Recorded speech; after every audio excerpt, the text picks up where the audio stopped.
Okay, people, so Eddie Hearn has actually announced that Josh Warrington is going to rematch Mauricio Lara on September 4th. Wow, okay, so I said after the initial fight when he got knocked out that if he wants to stay in boxing for now, he shouldn't go anywhere near this Lara guy. Just stay away. Wait until the crowds are back, have a few tune-up fights in Leeds, get the crowd behind you again. It's your hometown. And then if you still want the rematch, look to do it in sort of mid 2022 or back end of 2022. But September 4th, I mean, that is less than 6 months away. So, how many tune-up fights, if any, is he going to actually have before he goes in against a guy that just knocked him out? That's less than 6 months. So, with the sort of turnaround that most fighters are having between fights now, he's going to get one fight in, if that. And that one fight that he does have, who is he going to be fighting against that's going to prepare him well enough to go up against a guy that viciously put him on the canvas twice? This is very dangerous. I mean, Josh Warrington is still only, 30 years of age. So, there would be no shame in going away, rebuilding, having 2, 3, maybe half a dozen warm-up fights, and then in a couple of years coming back and fighting again for a world title. I mean, I don't think he has to go in against Lara and beat him in a rematch.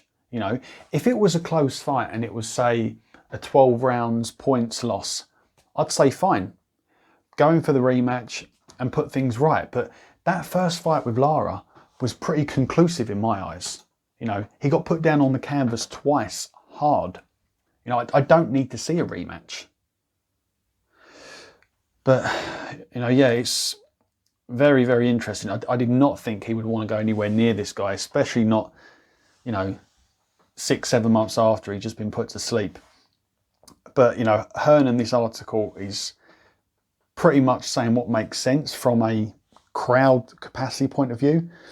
He's saying that obviously we feel that by September we will be allowed 100% capacity in an outdoor stadium, so that's the provisional date for that rematch. Yeah, great, but maybe get Josh Warrington back in a stadium full of people. Not saying it's got to be against a bum, but at least someone that's going to give him a few rounds, not the guy that just put him on the canvas twice. Oh, goodness me. I mean, we'll have to wait and see. I mean, as far as his ranking's concerned, he's still ranked by Ring Magazine. Obviously, he's no longer ranked in the IBF as he vacated. WBO, he's nowhere to be seen. He is ranked in the WBC though, strangely enough.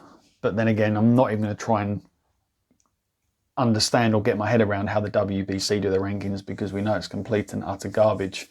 And yeah, obviously it's not ranked in the WBA either. So yeah, very interesting stuff for Josh Warrington. Once he's recovered a bit more, maybe in a couple of months, I hope they announce him having sort of another fight against someone that we know, but isn't going to cause any issues like Lara. But that being said, no one thought Lara was going to cause any issues. So maybe they will just keep him out of the ring completely until September, in the hope that he's changed things up, maybe brought someone in new to the team that can obviously help his stepdad out.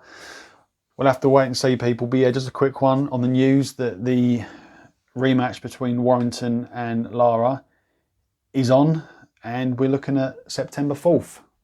Cheers.